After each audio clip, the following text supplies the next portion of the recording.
गुलाम मोहम्मद मीर साहब, रामेश्वर उराव और केशव महतो कमलेश, सुबोधकांत साय साहब और मीडिया के मेरे दोस्तों,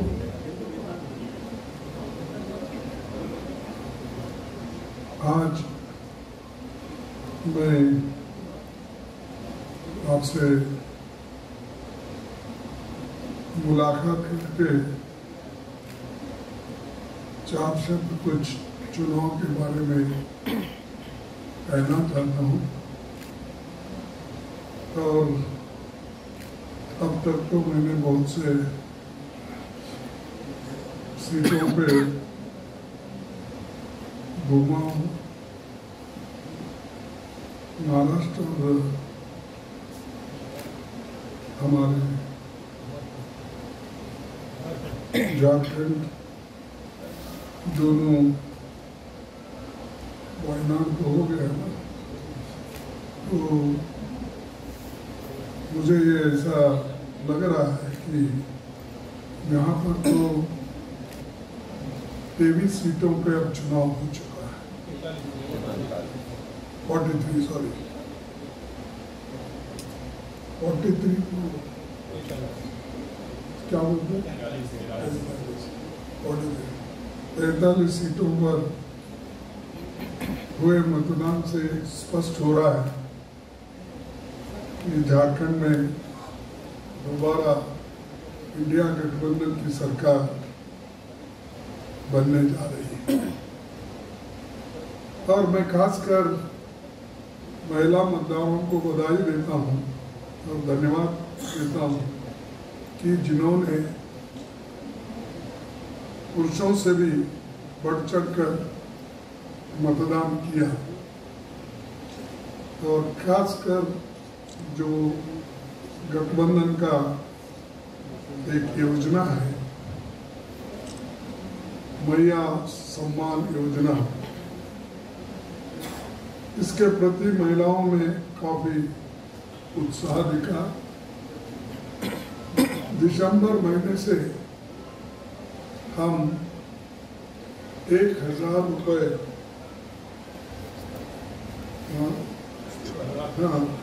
उसके 1000 रुपये को बढ़ाकर हम 2500 रुपये वो देने जा रहे हैं दिसंबर से। और बीजेपी इसको रुकाने के लिए कोर्ट पहुंच गई है। मुझे समझ में नहीं आता कि उन्होंने भी बहुत से जगह अपने स्कीम्स लगाए हैं। महाराष्ट्र में लाडकी बहन और मध्य प्रदेश में लाडली बहन, ऐसे बहुत से अनेक स्कीम्स उनके भी हैं, लेकिन कभी कोर्ट नहीं गया। लेकिन इन्होंने जो स्कीम है उसको हम बढ़ा कर देंगे, इस पे अगर जाना है तो ये महिलाओं के विरोधी है और गरीबों के विरोधी है, ऐसा ही नहीं।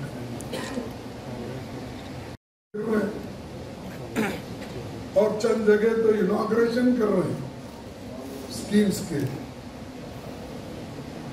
और बाजू के स्टेट्स में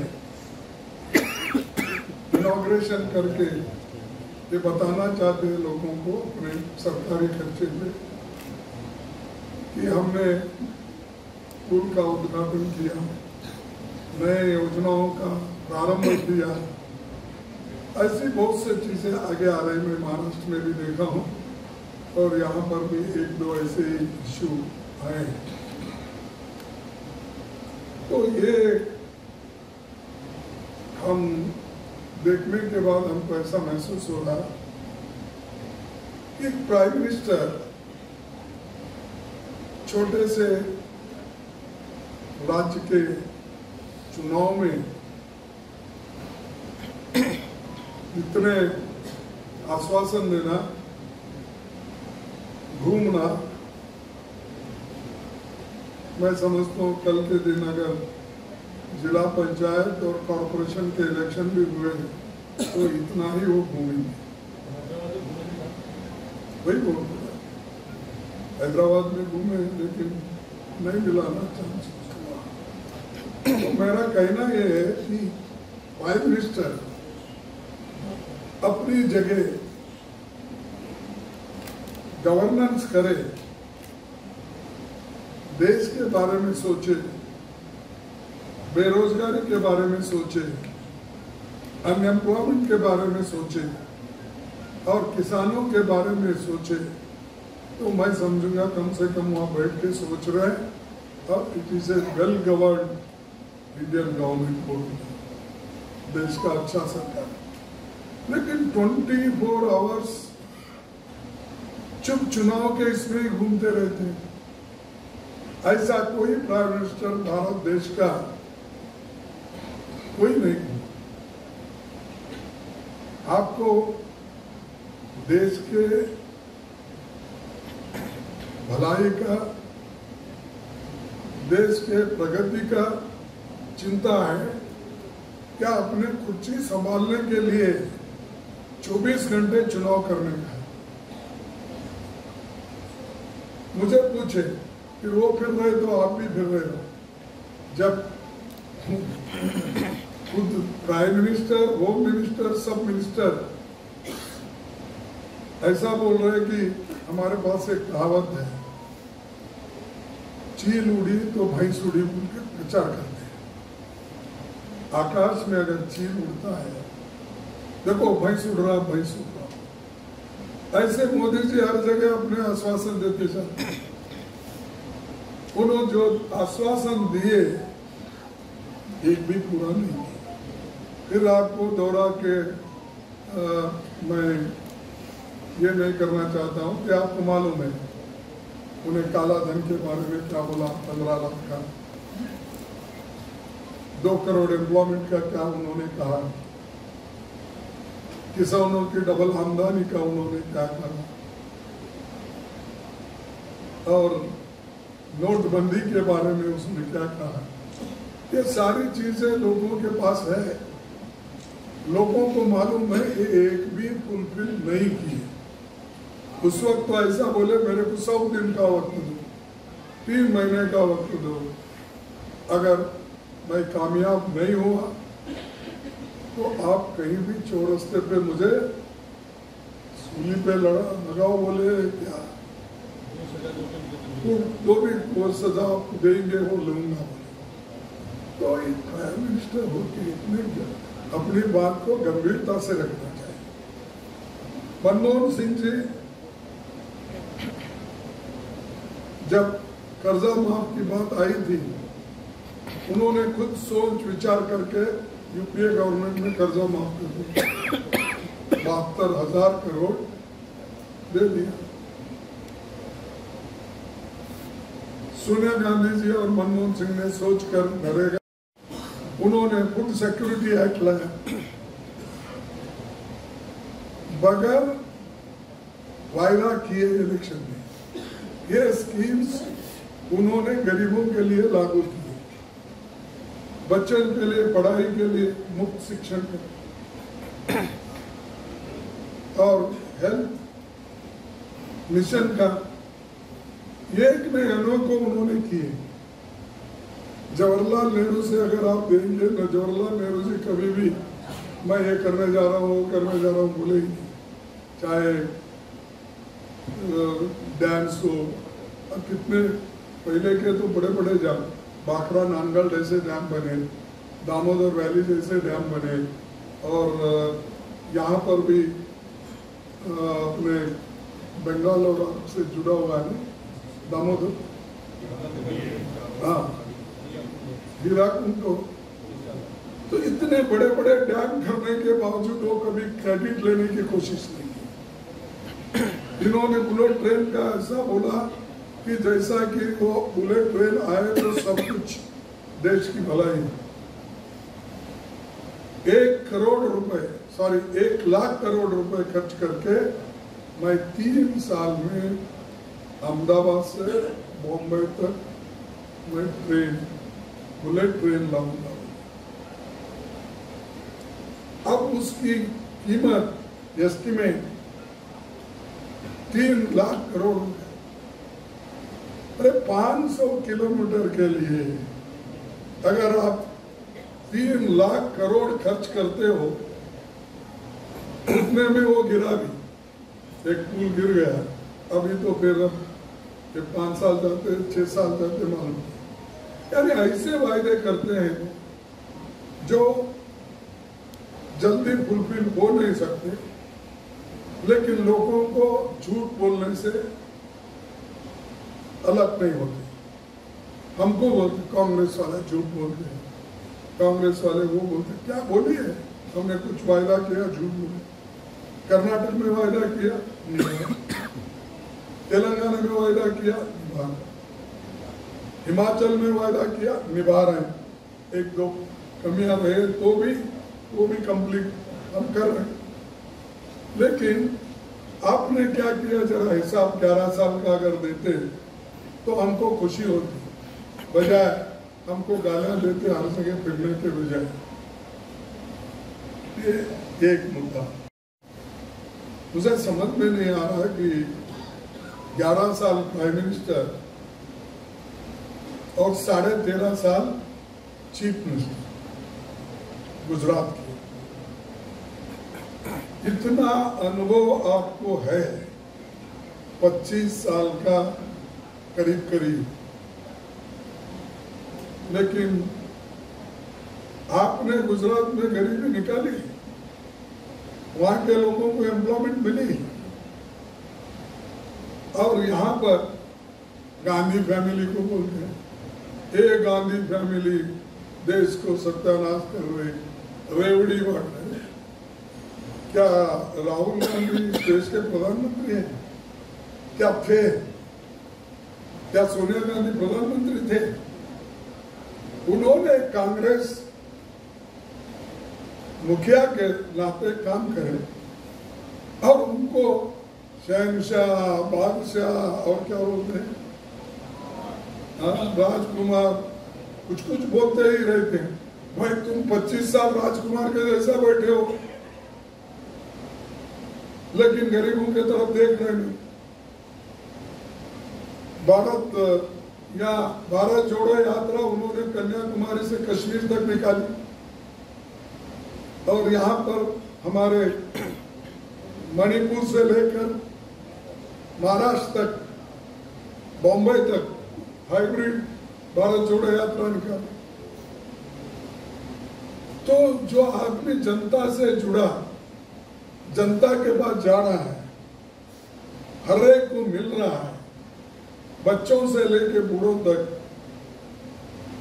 लड़कियों से लेके माताओं तक, उनको तुम ये ऐसे भयकावे बात करते हो, सब झूठ।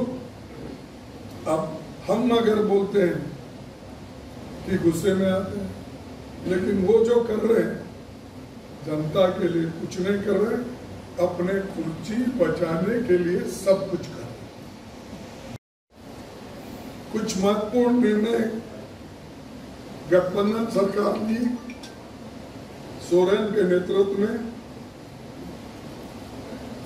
ओबीसी का रिजर्वेशन 14% है, उसको 27% करने के लिए रेजोल्यूशन किया गया। रिजर्वेशन दलितों के लिए 10 से 12% का रेजोल्यूशन हुआ। एसटी रिजर्वेशन 26 से 28% का रेजोल्यूशन। ये रेजोल्यूशन असेंबली में पास हुआ और पास होकर गवर्नर को भेजा गया, लेकिन इसके ऊपर गवर्नर साहब हो और ऊपर के लोग, जब कभी हमारे हेमंत सोरेन जाते हैं जब मिलते हैं तब इसका जिक्र राइटिंग में भेजा जाता है, तो भी इसके ऊपर मोदी जी निगाह नहीं कर रहे कि मैं क्या कहूँ, बैकवर्ड की बात करते हैं, दलितों की बात करते हैं, एसटी की बात करते हैं, महिला की बात, सब की बात करते हैं, लेकिन काम कुछ नहीं करते। ये मेरा उनके ऊपर डायरेक्ट मैं उनसे एलिगेशन करता हूँ, डायरेक्टली कहता हूँ। और हमारे मैनिफेस्टो में क्या है तो देखना चाहिए, आपको तो मालूम है। फिर मैं चंद चीजें मैं बाद में वो बताऊंगा जो हमारे मैनिफेस्टो के एक मेन मुद्दे हैं। अच्छा, पहले तो मैं महंगाई का मुद्दा लूंगा, जिसमें मोदी जी महंगाई के बारे में सोचते हैं।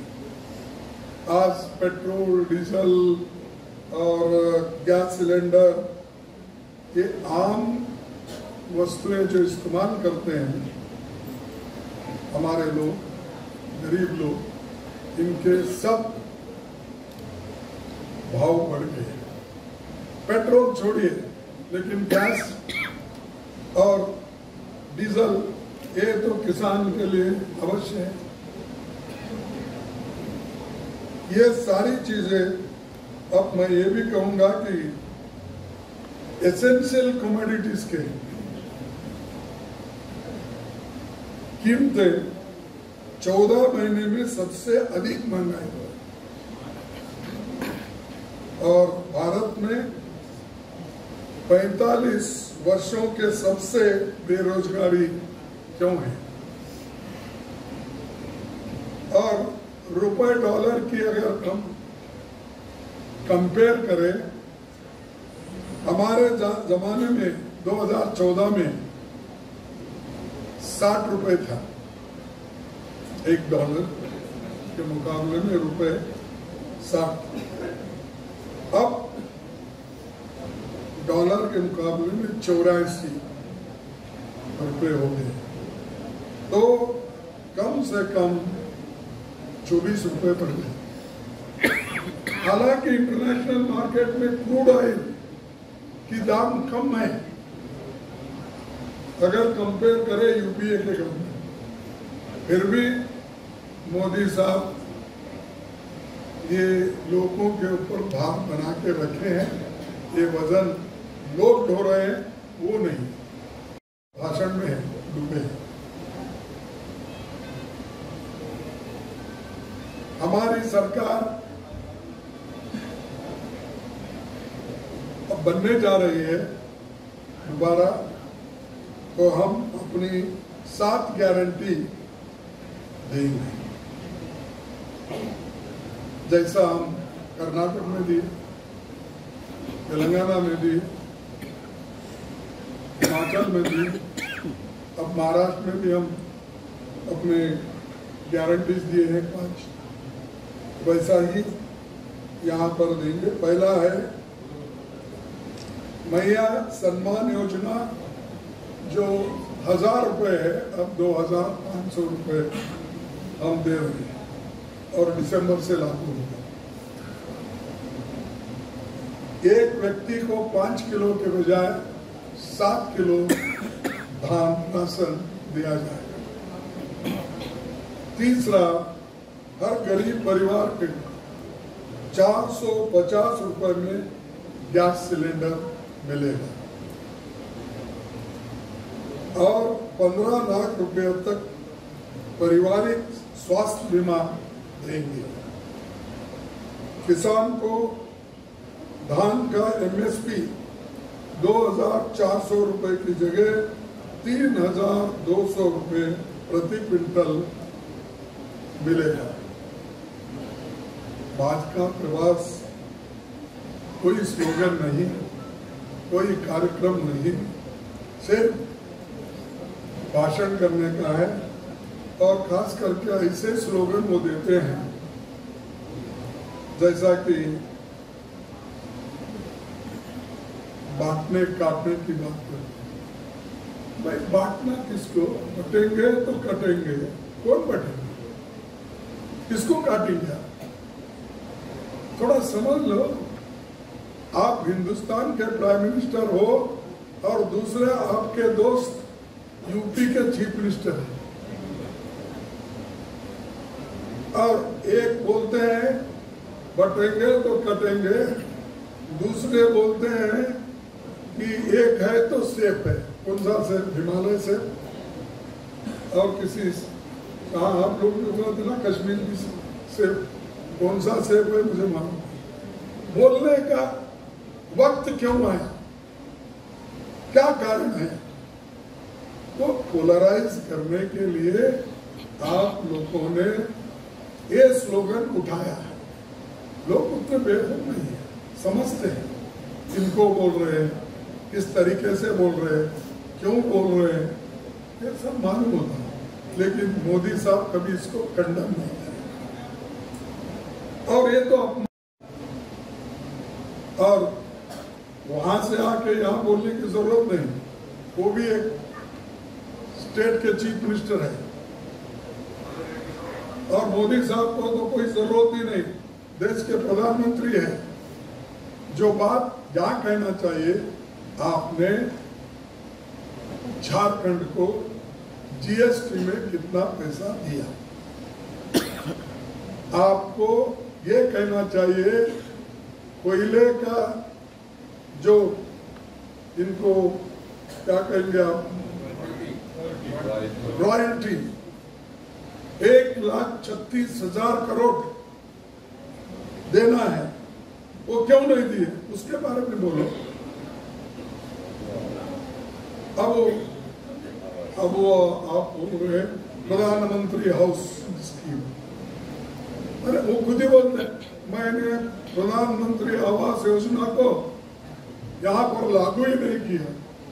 कौन चीफ मिनिस्टर अगर सेंट्रल गवर्नमेंट पैसा देता है तो ना बोलता है?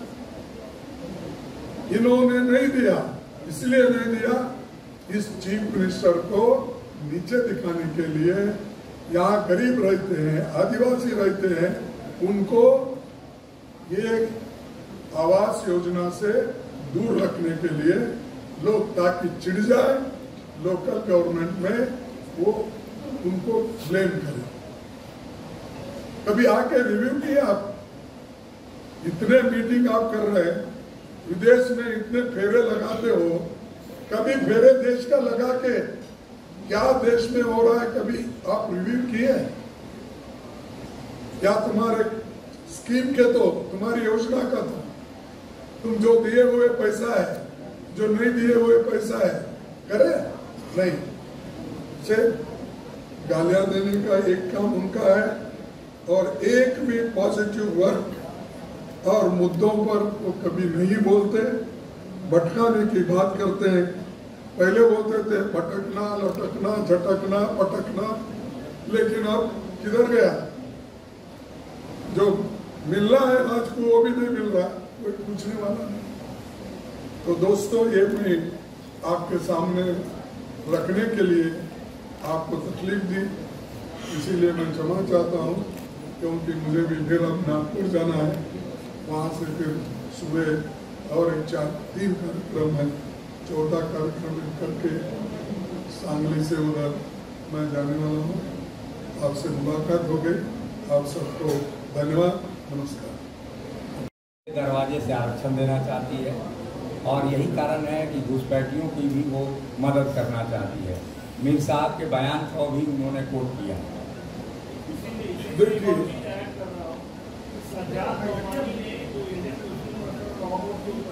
सज्जाद नोमानी प्रवक्ता, उन्होंने कहा है कि जो भी भाजपा को वोट करेगा उसका बहिष्कार करेंगे। मुझे मालूम नहीं इनके कहने में, मेरा था मुद्दा होगी घुसपैठियों का। घुसपैठी बाहर से आए, अंदर आ रहे ना, किधर से आते सर? बॉर्डर से आते ना, क्या एकदम टपकते नहीं आते? आकाश से टपकते हैं घुसपैठियां? नहीं, बॉर्डर से आएंगे। बॉर्डर संभालना किसका काम है? शाह का काम है, डिफेंस का काम है। अरे तुम्हारा काम छोड़ के वहां रोने का करने का काम छोड़ के यहाँ इनके पास रोए तो क्या होता है? और आपका काम होता है, होम मिनिस्टर आप हो, प्राइम मिनिस्टर आप हो, देश की सुरक्षा आपके हाथ में है। वो सुरक्षा घुसपैठियों को अंदर नहीं आने देना, यह आपका काम है। वो रोते रोते हमारे सामने क्यों बोल रहे हैं? क्या हम प्रधानमंत्री है? अरे हम कैबिनेट मिनिस्टर दर्जे के लोग होते हुए भी मेरे को और राहुल गांधी जी को आपने रुकाते हो। मेरे को 20 मिनट रुका है, क्यों बोले तो मोदी जी की फ्लाइट आ रही थी। अरे मैं तो जा रहा था, सॉरी अमित शाह की फ्लाइट, मैं तो निकला था। बाप बेचारे को बोले कि नीचे रखो, अभी मोदी शाह साहब आ रहे ऊपर है। अब वो उनको भी कैबिनेट दर्जा है, मेरे को कैबिनेट दर्जा है, और राहुल जी को कैबिनेट दर्जा। आप हमको रोक सकते हो? यहाँ तक कि वहां पर अपने एयरपोर्ट पे वो वीआईपी लॉन्च को भी लॉक करके रखे, दूसरे कोई नहीं जाना। यानी बाथरूम को भी अगर आप लॉक रख लेके जाते हो तो क्या देश में आप डेमोक्रेसी और समानता लाते हो? और हम अपोजिशन लीडर है, जिनको दर्जा है, उन्होंने भी अपोजिशन लीडर है।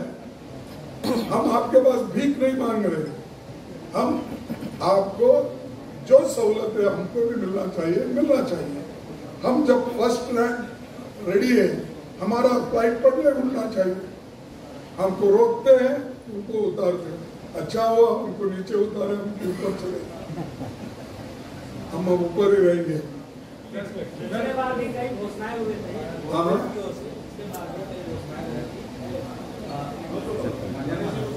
2019 में आपका घोषणा पत्र कई ऐसे घोषणा की गई जिसमें हर घर से नौकरी देने की बात थी, रोजगार देने की बात थी, महंगाई कम करने के लिए, पेट्रोल डीजल की महंगाई कम करने के लिए वैट कम करने की बात थी।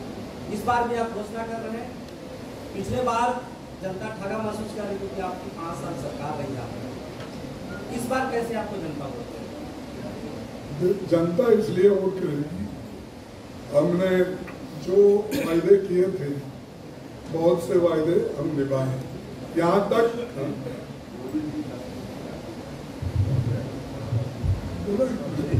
सीएलपी बोल सकता था। ये जो बच्चा बोल रहा है, ये हकीकत है कि पिछले साल के मैनिफेस्टो में जो चीज़ें बताई गई थी उसमें हो सकता है 1-2 चीज़ें जो फुली इम्प्लीमेंट नहीं हो पाई हैं। उसका रीज़न है कि इन्हीं 5 सालों में देश को भी दचका, प्रदेशों को भी दचका, विकास कोविड 2 साल बना रहा, इकोनॉमिकली नुकसान, प्लस यहाँ पॉलिटिकल इंस्टेबिलिटी भी रही। मगर उन 2-1 इश्यूज़ के अलावा जो नई स्कीम्स, नई बेनिफिट स्कीम्स हमारी सरकार ने दी है, जिसकी जिक्र अध्यक्ष जी ने किया, जिसका रिस्पांस बेहतर है, तो मेरे ख्याल से अगर एक चीज़ नहीं हो पाए, 3 चीज़ नई की गई। आगे आने वाले दिनों में जो हम एजेंडा दे रहे हैं उसके साथ साथ जो वो चीज़ें हैं वो चलाई जाएंगी।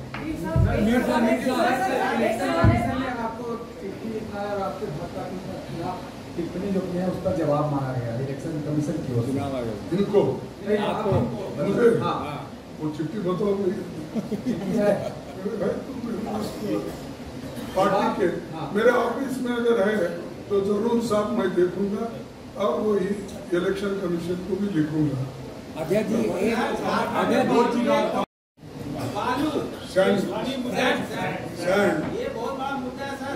ऐसे सब मुद्दे आप सरकार दो, ये सारी चीजों को हम निपटा लेंगे। लोगों के लिए जो ठीक करना है, मदद करना है, वो जरूर करेंगे। Thank you.